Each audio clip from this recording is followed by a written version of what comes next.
ಬಸವಲಿಂಗಪ್ಪನವರು ಆಗ ಜಸ್ಟ್ ಜನ್ಮ ತಳೆದಂತಹ ಇಂದಿರಾ ಗಾಂಧಿ ನೇತೃತ್ವದ ಕಾಂಗ್ರೆಸ್ ಪಕ್ಷದ ಒಬ್ಬ ಹಿರಿಯ ಮುಖಂಡ. ಎಡ್ವರ್ಡ್ ರೋಡ್ನಲ್ಲಿ ಆಫೀಸ್ ಅವರ ಪರಿಚಯ. ನಾನು ಅವರ ಒಡನಾಡಿ ಅಥವಾ ಅವ್ರಿಗೇನೋ ಬಹಳ ಸಹಾಯ ಮಾಡಿದೆ ಅಂತ ಹಾಗೆಲ್ಲ ಹೇಳೋಕ್ಕಾಗಲಿಲ್ಲ. ನನಗೆ ಅವರ ಇತಿಹಾಸವನ್ನು ಬೇರೆಯವರಿಂದ ಕೇಳಿ ತಿಳಿದು ಬಸವಲಿಂಗಪ್ಪನವರು ಆಲ್ವೇಸ್ ಎ ಕಾಂಟ್ರವರ್ಷಿಯಲ್. ಯಾರು ಯಥಾಸ್ಥಿತಿವಾದಿಗಳಾಗಿರ್ತಾರೆ ಅವರಿಗೆ ಕಾಂಟ್ರವರ್ಸಿ ಇರೋದಿಲ್ಲ. ಯಾರು ಸ್ಪಷ್ಟವಾಗಿ ಮಾತನಾಡ್ತಾರೆ, ಬೇರೆ ಆಲೋಚನೆ ಹೊಂದಿರ್ತಾರೆ, ಸಹಜವಾಗಿ ಅವರು ಕಾಂಟ್ರವರ್ಸಿಗೆ ಬರ್ತಾರೆ. 57 ಮೊದಲನೇ ಬಾರಿಗೆ ವಿಧಾನಸಭೆ ಪ್ರವೇಶ ಮಾಡಿ ಸ್ವಲ್ಪ ಕಾಲ ಗೃಹ ಮಂತ್ರಿನೂ ಆಗಿರ್ತಾರೆ. 57 ಆ ಕಾಲಕ್ಕೆ ಅಂದರೆ ಈ ಯೋಚನೆ ಮಾಡಿ ಎಷ್ಟು ವರ್ಷಗಳ ಹಿಂದೆ. ಇವತ್ತು ಬಹಳ ಜನ ಮಾತನಾಡ್ತಕ್ಕಂಥ ಮಾತುಗಳು ಯಾವ ವಿಧವಾದಂಥ ಭದ್ರತೆ ಇಲ್ಲ, ಯಾರ ಸಹಾಯವೂ ಇಲ್ಲ, ತನಗೆ ಏನಾಗ್ಬೋದು ಹೀಗೆ ಮಾತನಾಡಿದರೆ ಅಂತಕ್ಕಂಥ ಕ್ಯಾಲ್ಕುಲೇಷನ್ ಇರುತ್ತೆ. ನಿರ್ದಾಕ್ಷಿಣ್ಯವಾಗಿ ಯಾವ ವರ್ಗದಿಂದ ತಾವು ಬಂದಿರ್ತಾರೆ ಅವರ ಋಣ ತೀರಿಸಲಿಕ್ಕೆ ತನಗೆ ಸೈದ್ಧಾಂತಿಕವಾಗಿ ತನ್ನ ಮನಸ್ಸಲ್ಲಿರುವ ಸ್ಪಷ್ಟತೆಯನ್ನು ನಿರ್ಭಯವಾಗಿ ಹೇಳ್ತಾರೆ. ಅದರ ಫಲಿತಾಂಶ 62 ಮತ್ತು 67 ಎರಡು ಚುನಾವಣೆಗಳಲ್ಲಿ ಬಸವಲಿಂಗಪ್ಪನವರು ಸೋಲ್ತಾರೆ. ಇದು ಇತಿಹಾಸ. 67ರಲ್ಲಿ ಸೋತ ಮೇಲೆ 70ರಲ್ಲಿ ಕಾಂಗ್ರೆಸ್ ವಿಭಾಗ ಆಗಿದ್ದು ಅರಸೋರು ಅದನ್ನು ಮುಂದಾಡಕ್ಕೆ ವಹಿಸಿದ್ದು ಎಲ್ಲರೂ ಸೇರಿಕೊಂಡು ಬಸವಲಿಂಗಪ್ಪನಿಗೆ ಪುನಃ ರಾಜ್ಯದ ರಾಜಕಾರಣದಲ್ಲಿ 72ನೇ ಇಸ್ವಿಯಲ್ಲಿ ಮಂತ್ರಿ ಆಗ್ತಕ್ಕಂಥ ಅವಕಾಶ. ಅವರು ನನಗೆ 2 ಸಲ ಸೋಲಾಗಿದೆ,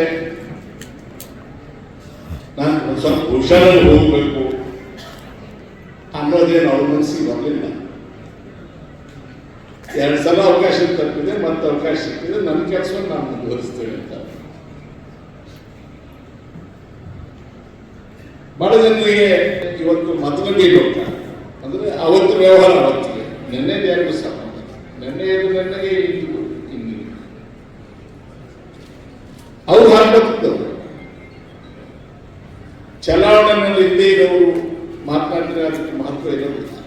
ಈ ನಾವೆಲ್ಲ ಚಲಾವಣೆಯಲ್ಲಿಲ್ಲ, ಚಲಾವಣೆಯಲ್ಲಿ ಇರ್ತಕ್ಕಂಥವ್ರ ಮಾತಿಗೆ ಬಹಳ ಮುಖ್ಯ. ಈ ಸತ್ಯವನ್ನ ಬಸವಲಿಂಗಪ್ಪನವರು ಅರ್ಥಕೊಂಡಿದ್ದರು. ಸೋತಾಗ ತಾನು ಮಾತನಾಡಿದ್ರೆ ಪ್ರಯೋಜನ ಇಲ್ಲ, ಪುನಃ ಒಂದು ಅವಕಾಶ ಸಿಕ್ಕಿದಾಗ ಮನ ಹೊರುವ ಪದ್ಧತಿಯ ರದ್ದತಿ. ಎಲ್ಲರೂ ಕೂಡ ಮಂತ್ರ ಹೇಳಿದಂಗೆ ಹೇಳ್ತೇ ಹೋದ್ರು. ಏನದು? ಈ ರಾಜ್ಯದಲ್ಲಿ ಅನೇಕ ಭಾಗಗಳಲ್ಲಿ, ವಿಶೇಷವಾಗಿ ಉತ್ತರ ಕರ್ನಾಟಕದಲ್ಲಿ ನಮ್ಮ CI ಸಿಸ್ಟಮ್ ಇರಲಿಲ್ಲ. ಮನ ಹೊರಕ್ಕೆ ಹಾಕಲೇಬೇಕು. ನಾನು ತಿಳಿದು ನಾನು ಮಾಡಿರ್ತಕ್ಕಂಥ ಗಲೀಜನ್ನ ನನ್ನಂತ ಇನ್ನೊಬ್ಬ ಮನುಷ್ಯ ಅದು ಮಕರಿ ಒಳಗೆ ಹಾಕೊಂಡು, ಮುಟ್ಟಿ ಒಳಗೆ ಹಾಕೊಂಡು ತನ್ನ ತಲೆ ಮೇಲೆ ಹೊತ್ಕೊಂಡು ಹೊರಗೆ ಹಾಕಿ, ಬಹುಶಃ ಮಾನವ ಚರಿತ್ರೆಯ ಇತಿಹಾಸವನ್ನು ಪೂರ್ಣ ನೋಡಿದಾಗ ಇದಕ್ಕಿಂತ ಹೀನವಾದದ್ದು, ಕ್ರೂರವಾದದ್ದು ಬಹುಶಃ ಏನು ಇದ್ದಿರಲಿಕ್ಕೆ ಸಾಧ್ಯ ಇಲ್ಲ. ಇವರೇನು ಕೋವಿ ಹಿಡ್ಕೊಂಡು ಅಂಡರ್ಗ್ರೌಂಡ್ ಅಲ್ಲಿದ್ದ ಗೆರಿಲ್ಲಾ ಮೂವ್ಮೆಂಟ್ ಅಲ್ಲಿದ್ದ ನಕ್ಸಲೈಟ್ ಸಂವಿಧಾನಾತ್ಮಕವಾಗಿ ಅಂಬೇಡ್ಕರ್ ಆಗಿ ಸಂವಿಧಾನದ ಚೌಕಟ್ಟಿನಲ್ಲಿ ಆಯ್ಕೆ ಆಗಿಕೊಂಡು ಒಂದು ಜವಾಬ್ದಾರಿ ಸ್ಥಾನದಲ್ಲಿರ್ತಾರೆ. ಬಿಟ್ಟರೆ ಮತ್ತೆ ಅವ್ರಿಗೆ ಅವಕಾಶ ಸಿಗೋದಿಲ್ಲ. ತನಗೆ ಅವಕಾಶ ಸಿಕ್ಕಿದಾಗ ಯೋಚನೆಗಳನ್ನ ಅನುಷ್ಠಾನ ಮಾಡ್ತಕ್ಕಂಥವನು ತನ್ನ ದೇಹ ಕಳೆದು ಹೋದ್ಮೇಲೆ ಕೂಡ ಜೀವಂತವಾಗಿರ್ತಾರೆ. ಅವರು ಅದನ್ನು ರದ್ದತಿ ಮಾಡಬೇಕು ಅನ್ನೋ ಆಲೋಚನೆ ಮಾಡ್ತಾರೆ. ಒಬ್ಬ ಹಿರಿಯ IAS ಅಧಿಕಾರಿ ಇವತ್ತು ಹೋಗ್ತಾರೆ. ಆ ಇಲಾಖೆಗೆ ಸಂಬಂಧಿಸಿದವರು ಸರ್ ಏನೋ ಮಾಡಿದ್ವಿ ಒಳ್ಳೆ ಕೆಲಸ, ಆದ್ರೆ ಒಂದು ಸಮಸ್ಯೆ ಇದೆ ಅಂತ ಹೇಳ್ತಾರೆ. ಏನಪ್ಪ ಹೇಳಿ ಸರ್, ಸಡನ್ ಆಗಿ ನಿಲ್ಲಿಸ್ಬಿಡ್ತೀವಿ, ನಾವೇನು ಆಲ್ಟರ್ನೇಟಿವ್ ಏನು ಹೇಳಿಲ್ಲ. ಆ ಪಾಯ್ಖಾನೆ ಎಲ್ಲ ಊರಲ್ಲಿ ಹಂಗೆ ಇಟ್ಬಿಟ್ರೆ ರೋಗ ರುಜಿನ ಬರುತ್ತಲ್ಲ ಸರ್. ನೋಡಿ ಎಂಥ ಸಮಸ್ಯೆ. ಒಬ್ಬ ಮನುಷ್ಯನ ಮುಂದೆ, ಒಬ್ಬ ಮಂತ್ರಿ ಆಗಿರೋರ ಮುಂದೆ, ಒಬ್ಬ ಅಧಿಕಾರಿ ಸದುದ್ದೇಶವೋ ದುರುದ್ದೇಶವೋ ಗೊತ್ತಿಲ್ಲ. ಈಗ ಹೇಗಾಗ್ತಾನೆ ಮಾಡಬೇಕು. ಹೌದಲ್ಲ ಮನೆಯ ತೊಂದರೆ ಆಗುತ್ತಿದ್ದಾರಲ್ಲ, ಒಂದು ಕೆಲಸ ಮಾಡಪ್ಪ, ನಾಳೆಯಿಂದ ನೀನು ಈ ವಿಧಾನಸೌಧ ಬಿಟ್ಟು ಅಲ್ಲಿ ಹೋಗಿ ಒಂದು ಬುಟ್ಟಿ ಮೊಲ ನಿನ್ನ ತಲೆ ಮೇಲೆ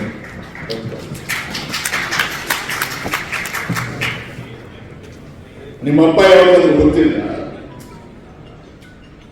ನಮ್ಮಪ್ಪ ಮಗ ಗೊತ್ತಿರೋದು ಆ ಬುಟ್ಟಿಯಿಂದ ಸುರಿದಿರೋದು ನಮ್ಮ ತಲೆ ಮೇಲೆ, ನನ್ನ ಮೈ ಮೇಲೆ. ಏನ್ ಮಾಡ್ಬೇಕು ಅಂತ ಸಮಯ ನಿರ್ಧಾರ ಮಾಡುತ್ತೆ. ನಾವು ಸರ್ಕಾರ ನಡೆಸ್ತಾ ಇದ್ದೀವಿ, ಇಂತಹ ಸಲಹೆಗಳನ್ನು ತಗೊಂಡು ಇನ್ನೊಂದು ಸಲ ಬರಬೇಡ ಅಂತ ಹೇಳ್ತಾರೆ. ಅದಕ್ಕೆ ಹೂ ಅನಿಸೋದು ಗೌರವ ಇದೆ. ಕೆಲವು ಸಲ ಸತ್ಯ ಮಾತಾಡಬೇಕಾಗುತ್ತೆ. ಕಠಿಣವಾಗಿ ಮಾತಾಡಿದಾಗ ಅನವಶ್ಯಕವಾಗಿ ನಾವು ಕಷ್ಟಗಳು ಸಿಕ್ಕಾಕೊಳ್ತೀವಿ. ಬಹಳ ಕಷ್ಟಗಳು ನಮ್ಗಾಗಲೂ ಸಿಕ್ಕಾಕೊಳ್ತೀವಿ. ನಿಮ್ಗೆ ಯಾಕೆ ಗೊತ್ತಿದ್ರು ಅಂತ ನೀವು ಕೇಳೋದು. ನಾನು ಸಕ್ರಿಯವಾಗಿದ್ದೆ ಕಾಂಗ್ರೆಸ್ಸಲ್ಲಿ, ರಾಜ್ಯ ಯುವ ಕಾಂಗ್ರೆಸ್ ಕಾರ್ಯದರ್ಶಿ ಆಗಿದ್ದೆ. ಅವ್ರ ಹತ್ರ ಹೋಗಿ ಬಂದು ಮಾತಾಡ್ತಾ ಇದ್ದೀನಿ. ನಾನು KH ರಂಗನಾಥ್ರವರ ಸ್ವಂತ ಅವರ ಹೊಟ್ಟೆಯಲ್ಲಿ ಹುಟ್ಟಿದ ಮಗನಿಗಿಂತ ಹೆಚ್ಚು ಅವ್ರ ಹತ್ರ. ಇವರಿಬ್ಬರು ಬಹಳ ಹತ್ತಿರ ಸಂಬಂಧಿ. ರಂಗನಾಥ್ ಅವ್ರ ತಂದೆನೇ ಹರಿಹರನವರು. ಹರಿಹರನವರೇ ಇವರಿಗೆ ಅಕ್ಷರ ಬೋಧನೆ ಮಾಡ್ತಕ್ಕಂಥವ್ರು. ಆದರೆ ರಂಗನಾಥ್ ಅವರು ಸೌಮ್ಯವಾಗಿದ್ದರು. ಬಸವನವರು ನನಗೆ ತಮಾಷೆ ಮಾಡಿ ಎಲ್ಲಿ ಪ್ಲೇಟ್ಮೆಂಟ್ಸ್ ಹೇಗಿದ್ದಾನೆ ಅಂತ ಕೇಳಿ, ಫಸ್ಟ್ ಬದುಕೋದು ಕಟ್ಕೊಡ್ತು ಅಂತ ಹೇಳಿ ಬಹಳ ಸಲಿಗೆಯಿಂದ ಮಾಡಿ, ನೋಡಪ್ಪ ಹೀಗಾಯ್ತು, ಹೀಗೆ ಬಂದಿದ್ದ ಅಂತ ಆತನಿಗೆ ಹೀಗೆ ಹೇಳಿದೆ. ಅವ್ರು ಹೇಳಿ ಅದಕ್ಕೆ ಪ್ರಚಾರ ಕೊಟ್ಟಿಲ್ಲ. ಅವಾಗ ಫ್ಲೆಕ್ಸ್ ಚಳುವಳಿಯಲ್ಲಿ ಬಹಳ ಹೆಚ್ಚಾಗಿ ಅವತ್ತಿಗೆ ಭಾಗವಹಿಸಿದವರು ಬಸವಲಿಂಗಪ್ಪನವರ ವಿರುದ್ಧ ಕಾಂಗ್ರೆಸ್ ಅಲ್ಲೇ ಸಕ್ರಿಯವಾಗಿದ್ದವರೇ. ನಾವೊಂದಷ್ಟು ಜನ, ಒಂದು 7-8 ಜನ ಕಾಂಗ್ರೆಸ್ ಹೋಗಿ ಇನ್ನೊಂದು ಸಂಸ್ಥೆ ಇತ್ತು, Congress forum for socialist action ಅಂತ. ಅದರಲ್ಲಿ ಸಕ್ರಿಯವಾಗಿರ್ತಾ ಇದ್ವಿ. ರಂಗನಾಥ್ ಸಾಹೇಬ್ ಜೊತೆ ಇರ್ತಾ ಇದ್ವಿ. ರಂಗನಾಥ್ ಸಾಹೇಬ್ಗೆ ಮುಜುಗರ, ನಾನು ಹೋಗಿ ಸಕ್ರಿಯವಾಗಿ ಹೆಚ್ಚು ಆಕ್ಟಿವ್ ಮಾಡಿದ್ರೆ ಅವರು ನನ್ನನ್ನು ಕಳಿಸಿದ್ದಾರೆ ಅಂತ ಹೇಳಿ ಮುಖ್ಯಮಂತ್ರಿಗಳು ತಿಳ್ಕೊಳ್ತಾರೆ ಅಂತ. ಬಟ್ ನಮಗೆ ಮನಸ್ಸು ಹೋಗ್ತಿಲ್ಲ. ನಾವೊಂದು 7-8 ಜನ ಬಂದು ಸೆಂಟ್ರಲ್ ಕಾಲೇಜ್ ಲೈಬ್ರರಿ ಅಂತ ನಾವು ಡೆಮಾನ್ಸ್ಟ್ರೇಷನ್ ಮಾಡಲಿ ಹೇಳ್ತೀವಿ. ಇದರಲ್ಲಿ ನಮ್ಗೆ ಸಾಮಾನ್ಯ ಯಾರು ಮಾಡಿಲ್ಲ, ನೀವು ಮಾಡಿದ್ದಾರೆ. ಬಟ್ ನಿಮ್ಮ ಸ್ಟೇಟ್ ನಮಗೆ ಕಾಂಗ್ರೆಸ್ ಒಳಗೆ PTC prohibition of transfer of certain lands. ಯಾವ ಭೂಮಿಯನ್ನ ಪರಿಶಿಷ್ಟ ಜಾತಿ ಜನಾಂಗದವರಿಗೆ, ಅವರು ಬಡವರು, ಅವರು ನಿರ್ಗತಿಕರು, ಅವರಿಗೆ ಮತ್ತೇನು ಆಸರೆ ಇಲ್ಲ ಅಂತ ಹೇಳಿ ಸರ್ಕಾರದ ಭೂಮಿಯನ್ನ ಅವರು ಗೌರವಯುತವಾಗಿ ಬದುಕೊಳ್ಳಿಕ್ಕೆ, ಮುಖ್ಯವಾಹಿನಿಗೆ ಬರೋದಕ್ಕೆ ಅವ್ರಿಗೆ ಅನುಕೂಲ ಮಾಡಿಕೊಡ್ಲಿಕ್ಕೆ ಮಂಜೂರು ಮಾಡಿದ್ದು ಆ ಜಮೀನನ್ನ ಬುದ್ಧಿವಂತರಾದವರು, ಮೇಲ್ವರ್ಗದವರು ಭೂಮಿಯ ಒಡೆತನದ ಮುಖಾಂತರ ಇಡೀ ಸಮಾಜವನ್ನ ತಮ್ಮ ಅಂಕೆಯಲ್ಲಿ ಇಟ್ಕೊಂಡಿದ್ದಂಥವರು ನಿರಕ್ಷರ ಕುಕ್ಷಿಗಳಾಗಿದ್ದ ಇವರ ಅರ್ಜಿಗಳು ತಗೊಂಡು ಸಹಿಗಳಾಗಿಸಿ ಮಂಜೂರು ಮಾಡಿಸಿ ಇವತ್ತು ಮಂಜೂರಾತಿ ನಾಳೆ ಪುನಃ ಅವರಿಂದ ಇವರಿಗೆ ಕ್ರಯ. ಸರ್ಕಾರಿ ದಾಖಲೆಗಳಲ್ಲಿ ಪರಿಶಿಷ್ಟ ಜಾತಿ ಜನಾಂಗದವರಿಗೆ ಮಂಜೂರಾತಿ. ವಾಸ್ತವವಾಗಿ ಆ ಭೂಮಿಯ ವಿರುದ್ಧ ಯಾರು ಆಗಲೇ ಪ್ರಾಬಲ್ಯವಾಗಿತ್ತು ಅವರಿಗೆ ಹೋಗ್ತಿತ್ತು. ಎಷ್ಟು ಜನ ಮಂತ್ರಿಗಳು ಬರಲಿಲ್ಲ, ಹೋಗಲಿಲ್ಲ, ಎಷ್ಟು ಎಲೆಕ್ಷನ್ಸ್ ಆಗಲಿಲ್ಲ, ಎಷ್ಟು ಜನ ಸರ್ಕಾರ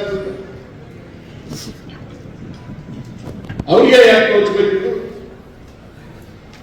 ಆ ರೀತಿ ಮಂಜೂರಾಗಿದ್ದಂತಹ ಜಮೀನುಗಳನ್ನ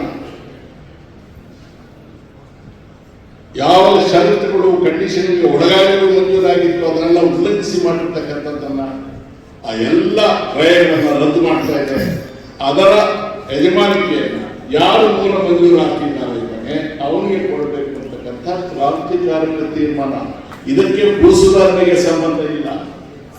ಭೂ ಸುಧಾರಣೆ ಯಾರು ವರ್ಷಗಳಿಂದ ಬೇರೆ ಯಜಮಾನ ಭೂಮಿಯನ್ನು ಗೇಣಿ ಮಾಡಿ ಬೆವರು ಸುರಿಸಿ ಬೆನ್ನು ಬಗ್ಗು ಹೋಗ್ತಾ ಇತ್ತು. ಬೆಳೆ ಬಂದ ತಕ್ಷಣ, ಕಟಾವಾದ ತಕ್ಷಣ ಯಜಮಾನ ಬಂದು ಗಾಡಿಗೆ ಹಾಕೊಂಡು ಹೋಗ್ತಾ ಇದ್ದ. ಅದು ಗೇಣಿದಾರರ. ಆದ್ರೆ ಅದಕ್ಕೂ ಕೂಡ ಇರಬಾಗಿಗಳು ಎಷ್ಟು ವರ್ಷ ನಾವಿದ್ವಿ ಅನ್ನೋದು ಮುಖ್ಯ ಅಲ್ಲ, ಇದ್ದಾಗ ಏನ್ ಮಾಡಿದ್ವಿ ಅಂತಕ್ಕಂಥದ್ದು ಮುಖ್ಯ. ಇನ್ನು ನೂರಾರು ಸಂದರ್ಭದಲ್ಲಿ ಅವರು ಆಯ್ಕೆ ಬಂದ್ರು. ನಾನು ಮೊದಲನೇ ಬಾರಿ ಆಯ್ಕೆ